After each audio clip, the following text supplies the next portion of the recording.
All right, guys. So we just talked about how in Texas they're considering referring to slavery as, what was it?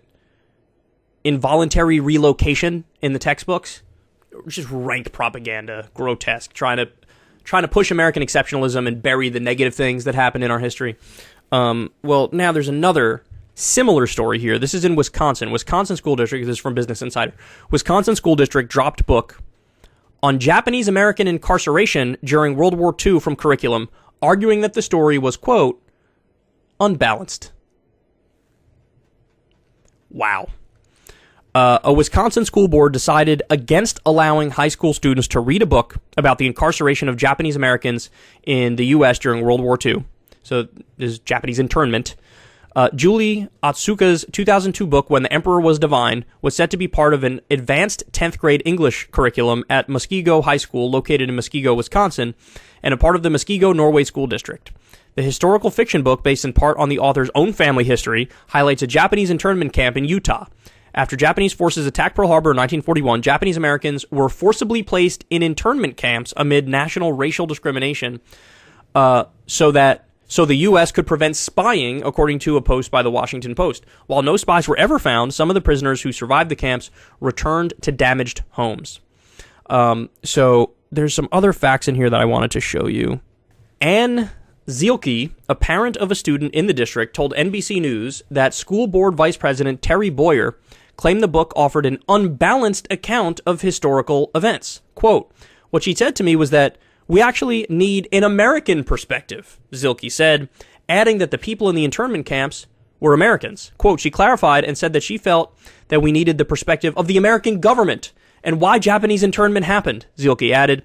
And so then again, we had raised voices at this point. I told her specifically, I said, so the other side of racism. Otsuka's editor, Jordan Pavlin, wrote a letter to the Muskego Norway board saying that When the Emperor Was Divine has been course adopted in hundreds of schools throughout the country, where it has become a staple of high school English classes.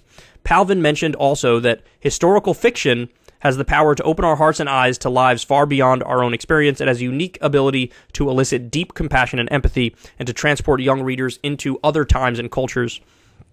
It has the power not only to edify, but to transform and deepen our perspectives. It enables us to look outward beyond the confines of our circumscribed lives with greater sympathy and understanding. All right, so there you have it. This is where we're at now. This is where we're at. So this is, make no mistake about it, an attempt for the right to whitewash American history and to try to force American exceptionalism on everybody, downplay negative things in our history, play up the positive things in our history. And, this is book banning is what it is. You're banning a book on Japanese internment. It's a perfectly legitimate book, but you don't like how it portrays America as maybe having done some bad things. And so they say, hey, if we're going to teach this, we need to teach the opposite perspective. Well, but there are certain things that are just, with history having time to settle, people being more objective in our analyses, looking back at these events, certain things are kind of clear, aren't they? Like, to defend slavery is insane. To defend Jim Crow is insane. To defend Japanese internment, I would argue, is insane. There will come a day when we look back and say, oh my God, the Bush era and all the torture, that was insane. Illegal wars, that's insane. So the insistence on banning if it hurts our feelings as Americans who believe in American exceptionalism, that's got to go. That's got to go. And this is right-wing snowflakery, effectively. So, again, I just want everybody to understand, you have these competing philosophies for our schools, where the right wants to teach American exceptionalism. They want to teach that we're the greatest country ever. They want to downplay the bad things and highlight the good things. They want to twist things in a way that suits their narrative. And yes, you can argue on the left. Sometimes they get a little goofy and they want to teach like the 1619 Project as if it's factual when there are multiple factual inaccuracies with it. But it's all competing indoctrination arguments, competing propaganda arguments, when, again, the purpose of an education should be give people facts, data, information as objectively as humanly possible, and tell everything, the good, the bad, etc. But I'm seeing more and more stories now of the right banning books and doing this moral panic and this hysteria. And I mean, what was the other one we covered?